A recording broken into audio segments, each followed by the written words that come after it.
یقین کا مجھ سے کیا پوچھتے ہو بھائی؟ یقین حاصل کرنے میں ہزار باتیں لوگ کر دیتے ہیں، میں بھی کر سکتا ہوں وہی، لیکن میں اس وقت جو ہے نا مختصر اور اچھے جواب دینے کے موڈ میں ہوں۔ تو یقین حاصل کرنے کا طریقہ کسی کا بتایا ہوا اس وقت ضروری نہیں ہے، کیونکہ اللہ پاک نے بتایا ہوا ہے۔ ہاں، وہ سورہ حجر کی آیت ہے نا کہ اپنے رب کی عبادت کرتے رہو حتیٰ کہ تمہیں یقین حاصل ہو جائے، تم یقین تک پہنچ جاؤ۔ ہاں، وَاعْبُدْ رَبَّكَ حَتَّىٰ يَأْتِيَكَ الْيَقِينُ۔ تو ایسی عبادت کرتے رہو اپنے رب کی یہاں تک کہ تمہیں یقین حاصل ہو جائے۔ اور بادشاہ جو ہے نا وہ اس عبادت کے بارے میں فرماتے ہیں کہ عبادت دیدار را با دیدار ور بال یقین و با ایما رو در قبر۔ دیدار الہی کی خاطر کی جانے والی جو عبادت ہے نا وہ دیدار ہی سے مکمل ہوتی ہے، اور اس دیدار کی بدولت طالب یقین و ایمان کے ساتھ قبر میں پہنچتا ہے۔ تو عبادت کے بغیر اگر آپ اللہ کو معبود ماننا کتنا فضیلت ہے، آگے میں نے ذکر کا بیان کیا، سارا کیا۔ تو معبود مانتے ہو کس کو؟ جس کی عبادت کی جاتی ہے۔ اب تم معبود مان لو عبادت ہی نہ کرو تو پھر تو تم بڑے نالائق ہو، بڑے غلط ہو۔ اس لیے جس کو عبادت کے لائق ہے نا وہ صرف اقرار نہیں آپ نے کرنا کہ وہ عبادت کے لائق، اس کی عبادت کرنی بھی ہے۔ پھر جب عبادت کریں گے تو یہ یقین والا مسئلہ بھی حل ہو جائے گا۔ بادشاہ فرماتے ہیں اصل یقین تو نبی علیہ الصلوۃ والسلام کا تھا، ان کی عبادت مقام سب سے بلند ہے اللہ کے تمام بندوں میں۔ تو بادشاہ فرماتے ہیں کہ عبادت جو ہے نا یہ دیدار کی طلب میں کی جاتی ہے، کیونکہ اللہ پاک نے فرمایا تھا نا کہ میں نے اپنی معرفت کے لیے پیدا کیا، کنت کنزا مخفیا فارت نورا فخلقت الخلق، کہ میں چھپا ہوا خزانہ تھا، جب میں نے چاہا کہ پہچانا جاؤں تو میں نے مخلوق کو خلق کیا۔ تو اس معرفت کی طلب میں، دیدار کی طلب میں جو عبادت کی جاتی ہے، بادشاہ فرماتے ہیں وہ یقین کا ذریعہ بنتی ہے کہ این عبادت رحمت للعالمین معرفت توحید ایست بالیقین، کہ یہی عبادت حضور علیہ السلام نے کی جو دونوں جہان کے لیے رحمت ہیں، یہی یقین معرفت توحید حاصل کرنے کا ذریعہ ہے جو عبادت کرنے سے حاصل ہوتا ہے۔ شد عبادت از فضل افو کرم ہر کے منکر ازلی کا اہل صنم، کہ بادشاہ فرماتے ہیں جو دیدار عطا کرنے والی عبادت ہے نا وہ اللہ کے فضل اور عفو کرم سے ہی ادا کی جا سکتی ہے، اس کی توفیق بھی اللہ ہی دیتا ہے۔ اور بادشاہ فرماتے ہیں جو لقاء الہی کا منکر ہے وہ بت پرست ہے، کیونکہ لقاء الہی تو قرآن میں آئی نا، سورہ کاف کی آخری آیت یرجو لقاء ربی فلیعمل عملا صالحا، یہ اس کے الفاظ ہیں کہ جو اپنے رب کی لقاء چاہتا ہے وہ اعمال صالحہ کرے۔ اب وہ دیکھیں قرآن میں بھی آ گیا نا کہ اپنے رب کی لقاء چاہتے ہیں، دیدار چاہتے ہیں تو کیا کریں؟ اعمال صالحہ کریں۔ اعمال صالحہ یہ عبادت ہے، نماز، روزہ، تقوی، پرہیزگاری۔ تو اسی طرح دوسری یہ جو آیت ہے کہ اپنے رب کی عبادت کرو تاکہ تمہیں یقین حاصل ہو جائے۔ تو اب بادشاہوں نے جو فرمایا نا کہ جو عبادت یقین معرفت کے لیے، دیدار کے لیے، محبت سے اللہ کی جاتی ہے، وہ عبادت آپ کو یقین عطا کرتی ہے۔ وہی سایہ سے ثابت ہے کہ آپ اللہ کی لقاء کے لیے اعمال صالحہ کریں، اور جب اعمال صالحہ کریں گے تو اس کا دوسرا فیضان کیا ہے کہ عبادت کرتے رہو تاکہ تمہیں یقین حاصل ہو جائے۔ اب ایک جگہ اعمال صالحہ سے لقاء الہی عطا ہو رہی ہے، لقاء ربی فلیعمل عملا صالحا۔ سورہ حجر میں فرمایا جا رہا ہے کہ عبادت کرو تاکہ یقین حاصل ہو جائے، کیونکہ یقین حاصل ہی دیدار سے ہوتا ہے۔ ہاں کیا بات ہے، یقین حاصل ہی دیدار سے ہوتا ہے۔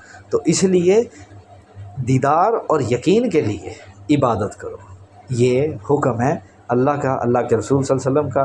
جب آپ عبادت میں مگن رہیں کہ ہر لحاظ سے، اپنے ہر عضو سے، اپنی ہر سینس سے، ہاتھ اللہ کی لیے چلے گا، پیر، ہاتھ، پاؤں، ناک، کان، منہ، دماغ، ذہن، ہر شے اللہ کی اطاعت میں رہے گی، تو دھیان، تفکر، ہر شے اللہ کے ذکر میں، عبادت میں، اس میں اللہ ذات کے تصور میں، تفکر فی ساعت تفکر الساعت افضل من عبادت الثقلین، حدیث کا مفہوم ہے بھی ایک گھڑی کا تفکر جو ہے وہ دونوں جہاں کی عبادت سے افضل ہے۔